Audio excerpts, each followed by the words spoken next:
Olha eu de novo. Gente, bora lá. Bora falar como foi que eu engravidei de novo, alegando que foi sem querer, em pleno século XXI, né? Gente, eu sei que fica difícil de acreditar.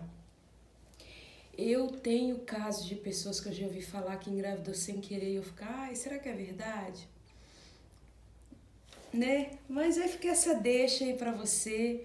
É a minha verdade e, tipo, eu não tenho preocupação quanto a isso.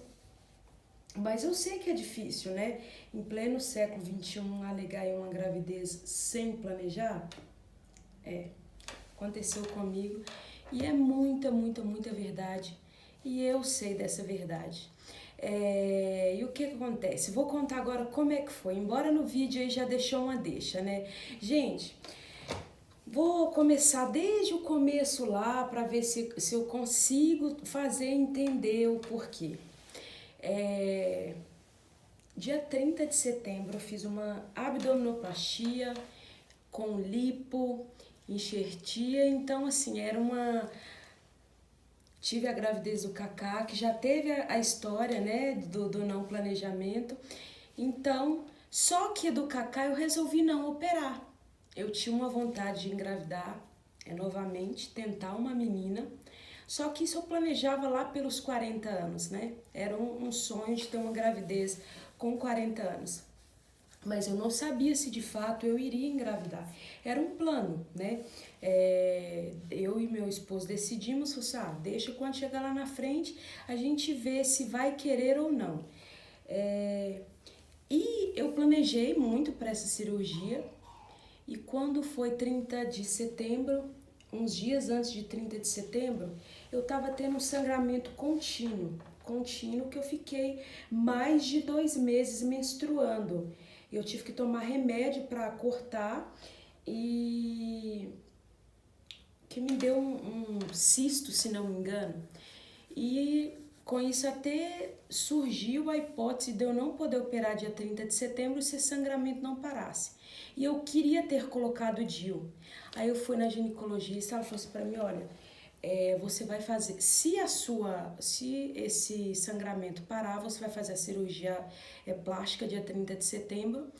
Ela parando, depois de fazer a cirurgia, você tem que esperar 2 meses de menstruação, 2 menstruações. A primeira você não vem, a segunda você vem e coloca o DIU, que você tem que colocar menstruado o DIU, no meu caso, o método que eu optei.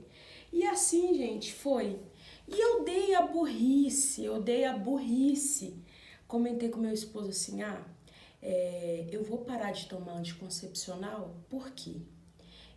Quando você faz a cirurgia, igual eu tomei muito medicamento forte, que é antibiótico, anti-inflamatório, eu ouço aquela história de falar que antibiótico corta o efeito do anticoncepcional. Eu falei, já que vai cortar o efeito do anticoncepcional, eu tô com esse cisto aí, não tem, né, achei que o cisto era uma forma de dificultava mais a gravidez, falei, vou parar de tomar um anticoncepcional. Você consegue utilizar um meio, né, que tem aí, que foi o que eu usei, que deu a deixa para a gravidez, coito interrompido. Se você não sabe o que é coito interrompido, para o vídeo um pouquinho, pesquisa lá no Google que eu não vou explicar agora. Então, nós usamos o método coito interrompido, porque a danada aqui achou melhor não tomar anticoncepcional, já que poderia cortar efeito do antibiótico. Antes eu estivesse tomando o anticoncepcional, né? E talvez usando também o coito interrompido, talvez não teria engravidado. E, gente, fiz a cirurgia, fiquei magrinha, até coloquei uma foto esse dia no Instagram, que eu fiquei magrinha, nunca tive cintura, fiquei cinturadinha, bonitinha. 30 de setembro, outubro veio a minha menstruação. Em novembro, minha menstruação não veio. Só que na minha cirurgia plástica, eu tive um pós-operatório bem complicado. Me deu um probleminha chamado seroma, se não me engano, acho que é isso. Que foi o líquido que ficou preso aqui na minha barriga. Um líquido não, ficou sangue mesmo. E com isso eu tinha que ficar fazendo punção. Gente, minha barriga ficou maior que uma barriga de 4 meses de gravidez. Eu vou arriscar 5 meses. Eu tenho uma foto do aniversário do meu filho, em outubro, eu com a barriga imensa, imensa. É porque eu já tava com esse seroma, só que eu não sabia. Aí depois do aniversário que eu descobri. Aí eu tinha que ficar indo em São Paulo, que foi onde eu fiz a cirurgia, para poder ficar drenando aquele sangue. Então o médico falou comigo, olha, e eu tive febre, o médico falou assim comigo, ó, se isso não melhorar, nós vamos ter que voltar para o centro cirúrgico. Então assim, minha cabeça estava muito a mil, preocupada com a cirurgia. E gente, eu nem me atentei que minha menstruação não veio era para ter vindo lá pro dia 25 de novembro, por aí. Com essa preocupação, não me preocupei. Era aniversário de 1 ano do meu filho, do Luca, e 2 anos do Theo, na primeira semana de dezembro. Então, eu preocupada com a cirurgia, fazendo esse procedimento cirúrgico, e com a preparação do aniversário, não me atentei. Aí, quando foi o aniversário dos meus filhos, foi na primeira semana de dezembro. Então, teve a festinha, e lá na praia, que foi onde eu comemorei o aniversário deles, eu comentei com o Neitz, falei assim, nossa, Neitz, e lembrei também, gente, eu tive que tomar um remédio pra poder me desinchar. Que igual eu falei, eu fiz a cirurgia, tava drenando, mas mesmo assim o médico falou assim, ó, você vai ter que tomar esse remédio para você poder desinchar. E era um remédio muito forte, né? E com isso também, juntou da menstruação também, não vi dia 25 de dezembro, eu juntei tudo ao fato do remédio que eu tava tomando, nem passava na minha cabeça que poderia ser uma gravidez, nem passava na minha cabeça. Só que no dia do aniversário, eu fui colocar, né, na praia, fui colocar uma roupa para entrar no mar, e eu falei, nossa, eu tenho que ter cuidado, porque a minha menstruação pode vir. Aí quando eu falei, pode vir, eu falei, caramba, ela tá atrasada, mas tomando remédio, beleza. Cheguei da praia, fui na casa de uma amiga, num chá de bebê, desfiz de todas as coisas do quarto do bebê. Eu passei para essa amiga minha, berço, poltrona e cômoda. Então, ou seja, tudo que eu tinha de bebê eu desfiz. Aí eu cheguei da viagem. Quando eu cheguei da viagem, tinha um projeto na igreja, adote uma criança, que era Natal Solidário. Aí eu tinha que ir no shopping comprar o presente para essa criança. Cheguei no shopping, era 9h30 e o shopping abre às 10. Aí eu lá esperando dentro do carro, falei assim, quer saber de uma? Eu vou fazer um teste de gravidez. Só que assim, sabe quando você fala que você vai fazer uma coisa porque você não tem nada para fazer? Tava ali parada, a farmácia já estava aberta. Falei, vou comprar esse remédio e fazer esse teste enquanto não abre o shopping. Comprei, gente, o teste mais vagabundo que tinha. Acho que, não lembro o valor, não sei se foi 7, 10 reais. E eu fui no banheiro do shopping fazer. Aí, gente, veio positivo. Aí, imagine vocês. Eu falei, não é possível. Só que eu fiquei calma, gente, eu fiquei muito calma, mas muito calma. Porque pra mim, aquilo ali era um erro. Eu falei, é um teste muito barato e o pontinho tava muito fraco. Eu falei assim, não é.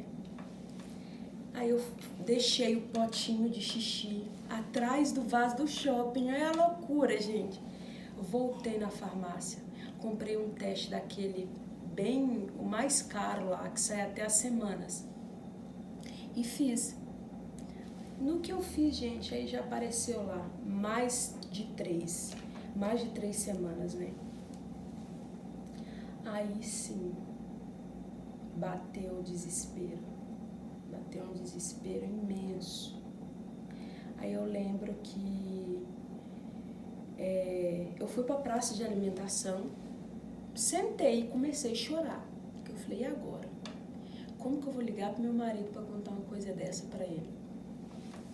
Né? E eu lembro que a primeira pessoa que eu liguei foi pra ele, não mandei mensagem. Falei, você tá podendo falar?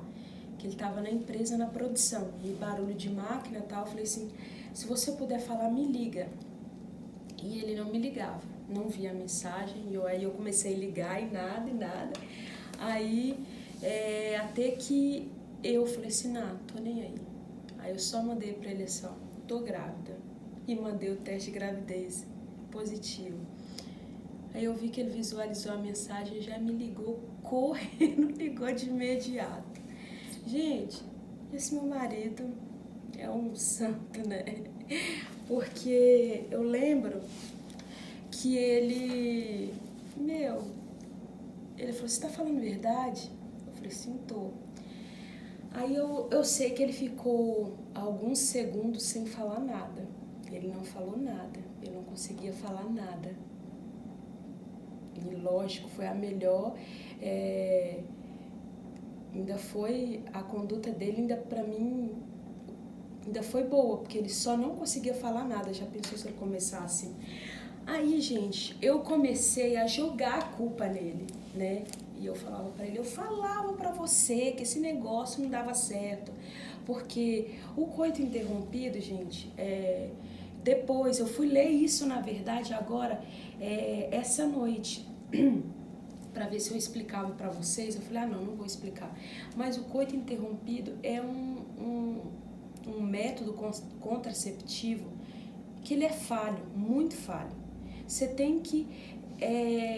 o homem tem que ser assim, muito para poder se ligar de interromper, né? O processo lá, para poder ter uma possibilidade de gravidez. Tem que ser muito rápido. E eu falava, né? Eu falava assim, Neis, você tem certeza? Né? Antes, né? E ele fala, não, tem certeza. Então, quando eu engravidei, eu coloquei muito a culpa nele. Muito. Eu falava pra ele, eu jogava muito na cara dele. Eu falei pra você, se você não tinha certeza, pra quê? E nisso, eu fiquei muitos dias jogando a culpa nele. Falando assim, você não... Eu confiei em você, né? Mas, enfim, gente... Talvez a culpa foi mais minha do que dele de não usar outro meio, né? De não usar outro meio. E assim foi, gente. Eu lembro que eu fiz a cirurgia dia 30 de setembro. Eu lembro que quando eu estava de resguardo, nós fomos para Lindóia, Águas de Lindóia. Quando eu voltei, que foi o tempo de 40 dias, né, para a quebra do resguardo, e pelas contas da médica, falou assim, olha, você engravidou na primeira semana de outubro, né? E realmente foi quando deu, na primeira semana de outubro, não, na primeira semana de novembro, foi quando teve a quebra do resguardo. E aí veio, né, a preocupação. Eu lembro que a segunda pessoa que eu liguei para contar foi minha mãe. E a terceira pessoa, minha irmã, a Meliane, que mora na Irlanda. E, tipo assim, a minha mãe, eu não sei, coitada, acho que a vontade, ela falou, Sulinha de Deus, né? E ela não conseguiu ver a neném, mas ela foi e depois de passar um tempo, ela falou assim, quem sabe agora ver a menina, né? E de fato, ela morreu sabendo que era uma menina, mas a minha irmã também, ela ficou assim, eu lembro que a Meliane falava assim, Ah, mas como você tá operada, a gente nem sabe se é uma gravidez que vai dar certo, né? O Neidson também falou isso. Falou assim, mas Sulamita, agora você tem uma cirurgia, será que essa gravidez vai pra frente? Então a gente ficou meio assim, né? E aí depois eu liguei pro cirurgião plástico, que é onde entra a gravidez após a abdominoplastia, né? Para você que entrou, caiu aí por conta desse título. Gente, eu tive o médico, quando eu liguei para ele para falar que eu estava grávida, ele falou assim para mim, olha, vai ser, já que você tá grávida, continua, eu tava com 3 meses, ia fazer 3 meses de cirurgia, né? Ele falou assim, ó, você vai usar a cinta plástica até completar, a cinta cirúrgica até completar 3 meses de cirurgia, mesmo você estando grávida. Sua barriga não vai crescer agora, sua barriga vai demorar a crescer.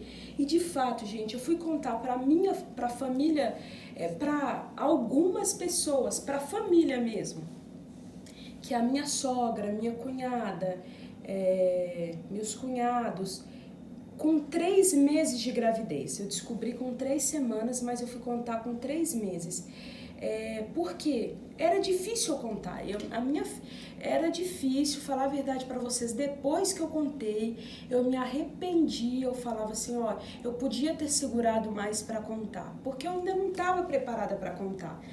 Graças a Deus, gente, nunca, se algum dia precisar, eu vou ter a cara, assim, a coragem de pedir, falar assim, ó, me dá um dinheiro para comprar um leite ou uma fralda pro meu filho. Graças a Deus, 4 filhos, nunca precisou. E por que você tem esse medo, Sulamita, já que você não precisou de ajuda financeira? Tenho 4 filhos, evito pedir para poder cuidar do meu filho, só um caso assim acontece de eu precisar de pedir para minha sogra, mas eu evito pedir. Porque a partir da hora que você tem filho, você tem que, né, você tem que resolver ter filho, aconteceu, você tem que, né, você dá conta. E por que você tinha medo de contar? Gente, é chato, eu não aceitava, não é que eu não aceitava, era difícil para mim digerir a ideia, né, de 4 filhos. Então, voltando ao assunto da cirurgia, o médico falou assim, ó, você vai sentir muita dor, muita dor. E eu tinha uma prima que tinha mais de 5 anos quando ela engravidou após uma abdominoplastia. E quando eu comentei com ela, ela falou assim, Sulinha, dói pra cacete, dói demais. Gente, e o médico me falou que eu ia ter muita dor, o cirurgião. Olha, eu contei vitória até os 8 meses de gravidez, que eu não sentia dor alguma na minha cirurgia. Deus foi tão bom comigo que eu não sentia dor nenhuma. Deu após as 32 semanas, ou 34, acho que foi 34, 32 semanas. Eu lembro, gente, que um dia, por volta de umas 6 horas, aí começou uma dor assim, infernal. Eu levantava, a impressão que eu tinha é que a parte de baixo da minha barriga ia descolar do restante da barriga, de muita dor. Era dor que eu chorava, eu não conseguia andar reta. E eu percebia que essa dor, ela era mais no fim do dia, acontecia da noite, durante o dia já amanhecer com dor, mas tinha dia que eu levantava como se eu não tivesse a noite passada tido dor alguma, o dia anterior. Tinha dia que eu amanhecia bem, mas tinha dia que lá por volta das 2 horas começavam as dores. E, gente, eu não sei explicar o grau da dor. Eu acho que dor deveria ser igual ao termômetro. Ter um termômetro que meça o grau, que fala ali, ai, é 10, ai, é 8, é 5. Mas era muita dor. Só que isso foi no final da gravidez. Então, digamos que eu passei dor 1 mês, porque eu ganhei neném com exatos 37 dias. 37 semanas, desculpa. 37 semanas. Então, 32, 5 semanas de dor é pouco, né? Para quem teria um diagnóstico que eu sentiria dor a partir dos 5 meses, 6 meses, né? Então, Deus foi muito bom comigo. Mas, olha, aí tem outro fato. Teve médico que falou pra mim que eu ia... No final da gestação, com 5 meses, eu descobri diabetes gestacional. Então, no final da gestação, a partir de 30 semanas, por ser uma gravidez de alto risco, eu ia no médico a cada 15 dias. E no final eu fazia cardiotoco uma vez por semana e no finalzinho a cada 3 dias. E eu ia fazer o cardiotoco e os médicos, eu lembro que teve médico que olhou pra mim e falou assim, mas que merda, teve um médico do pronto-socorro que falou pra mim, mas que merda que você fez? O médico, um senhor muito simpático, muito simpático. Só que ele falou assim, mas que merda foi que você fez, menina? Ele falou isso pra mim. Como você faz uma cirurgia dessa e você vai e me engravida? Olha, você tem noção? Aí ele falou assim pra mim, ele falou assim, olha, eu imagino a sua dor, A minha ginecologista, ela falava assim pra mim, olha o que ela falou pra mim, falou, Sulamita, você é uma pessoa que você é muito resistente à dor. Gente, resistente à dor. Me deu vontade de dar risada. Eu falei assim, doutora, eu não sou resistente à dor. Ela falou, mas não tem explicação, você não tá sentindo dores. Eu falei assim, olha, é Deus mesmo. Deus mesmo. E ela sabe que eu sou evangélica. Ela falou assim, olha, realmente, você é uma mulher de muita fé, porque não tem explicação, era pra você estar sentindo muita dor. Aí no final, ela falou assim, Aí todos os médicos, no final, gente, quando eu comecei a reclamar das dores, eles falaram assim, olha, não tem por onde, isso já era para estar acontecendo com você há muito tempo. E a intenção é essa dor só aumentar. Era isso que eu escutava, tá? Então, se você caiu aqui por conta de uma abdominoplastia e engravidou, vou te desejar sorte, né? Não, isso não traz risco à gravidez, tá? É uma gravidez que tende a ser normal. Muito raro acontecer algo por conta da abdominoplastia, tá? E ainda tem médicos que me falavam que a dor excessiva que eu tive, que era por conta de ser a 4ª gravidez e as 3 últimas foram muito seguidas. Então, foram 3 cortes de cesárea, imagina, 3 cortes de cesárea e um corte de abdominoplastia. Então, juntou tudo, gente. Não tinha como a minha dor ser diferente da que eu senti. Só que eu já li relatos no YouTube, eu ouvi relatos de pessoa que fez abdominoplastia, engravidou em seguida e não sentiu nada. Então, é muito relativo. Então, é isso aí. Um grande beijo pra você. E se tiver curiosidade, vai lá no meu Instagram Sulamita Neres, ver a minha renca mais linda da minha creche. Beijo.